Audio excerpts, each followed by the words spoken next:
Welcome back to Stamping at the Warren, and I'm Kim Tolton, and today I'm going to be giving you a little walk around my workshop. I'm standing at the back of my workshop with my wood burner burning nice and brightly on the backs of my legs, and you're looking forwards towards where I would normally sit. I'm just going to walk you around a 360 of my workshop. So you've got to ignore some of these messy areas like these, which is where we had the fire put in, and we've still got to tidy up. But all of the racking there, you see, will be going on the table. We'll be going backwards, and then I'll be able to have all my displays on there. At the moment they're on the table as is. And these are all now retired products, but I do them as giveaways, so they will slowly go down. And then these are supplies. This is all my sewing stuff. This is lots and odds and sods, my Google Eyes, organza bags, notepads, calendars, all those sorts of things. Some notepads that I've already covered. And then over here, this is where I keep all my re-inkers and my embossing products on the shelf here. And then below that is where I keep most of my Project Life stuff, cards that I've already made, and then my pens I kept there. They're my Blendabilities pens that I use. And then I've got things like rubbing alcohol, all sorts of little goodies poking around. And then this is all storage, so this is all of my decorative paper packs that are current, spare Stampin dimensionals, little accessories. These are little boxes that Stampin' Up used to sell, so I've got little dies in there, and in here I keep all my supply of adhesives and that sort of thing. Down here are all my powders for embossing, glitter, that sort of thing, and tools. And don't look, that's really messy down there. They're spare tools, and in there you'll be able to see they're all my magazines that I get from Stampin' Up with all the creative ideas. And then I've got my MDF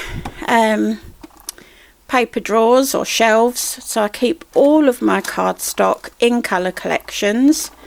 Each colour collection has got a drawer as well, so you can see there I don't waste anything. So that's the same cardstock as I've got here, but just scraps. And the same for each colour collection. And then this one up here is specialty papers like shimmery whisper white, vellum, that sort of thing.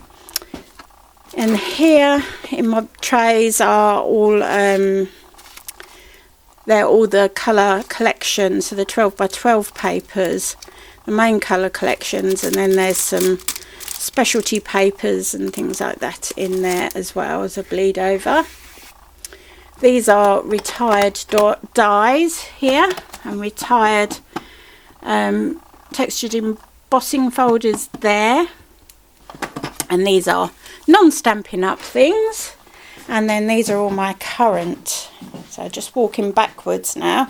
So these are all my current Stampin' Up dies and embossing folders. And all of my acrylic blocks.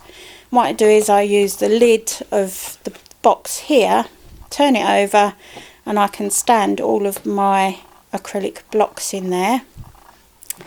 And then here, scanning quite quickly, these are all the projects that I will be filming this week, and these are ideas for my accessories. So these are all the current accessories from the seasonal catalogue. And then this is my colour caddy. This is what you hear me going, oops, when I'm doing my demonstrations, and it's a really easy way. Stampin' Up does still sell these if you're interested.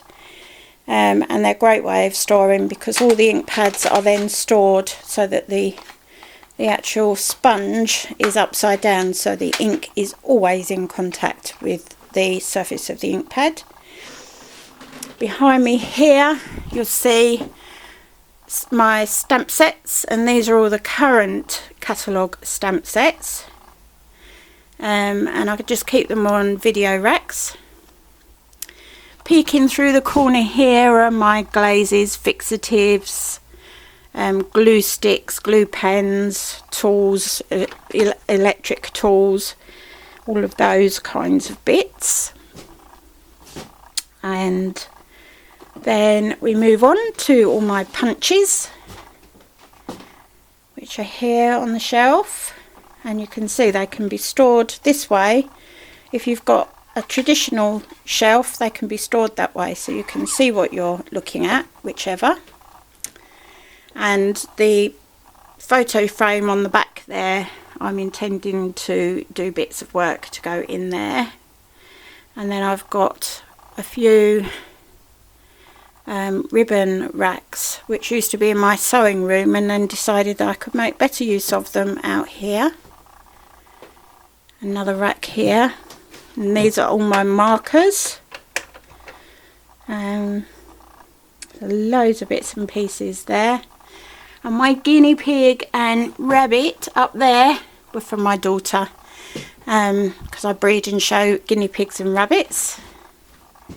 And then this is the section reserved for retired stamp sets, and some of my wood mount stamp sets here, and then different creative projects that I've done in the past just down the bottom there. This is where I store my trimmer, my Big Shot, and under here I've got an order of invitations, wedding invitations that I'm doing. Look, health and safety, see, do my bit. There's the extinguisher, and then come around here and you'll see what a collector I am of dies. I love dies. So this whole rack, top to bottom, even down here, look, full of dies. This is foam board for when I make boxes. And then these are things like notepads that have either already been covered or still to be covered. And my bit of my gym, I do still have a bit of my gym. There's my treadmill. Once this rack has come down, then the treadmill can be back out and I can use it again. It helps me with my core strength, because I'm an incomplete paraplegic. And that, oh, I've got to show you this. My fire. Look at my fire. Oh, beautiful. It keeps me so warm out here now. And that, ladies and gentlemen, is basically my workshop. Now I'm going to sit down, and this is the view I have when I'm working. So I sit with my supplies behind me. So when I go, just a minute, I'm just reaching out or reaching back to get what I need, because I've forgotten it. And yeah, so that's my workshop. I hope you like that. Gives you a bit of insight into the chaos I live in, but I love it. I absolutely love it, and I would split my time equally between my animals and in here, which is probably pretty much what I do. So that's it for today, guys, and I look forward to seeing you tomorrow with one of my projects. Ta-da for now.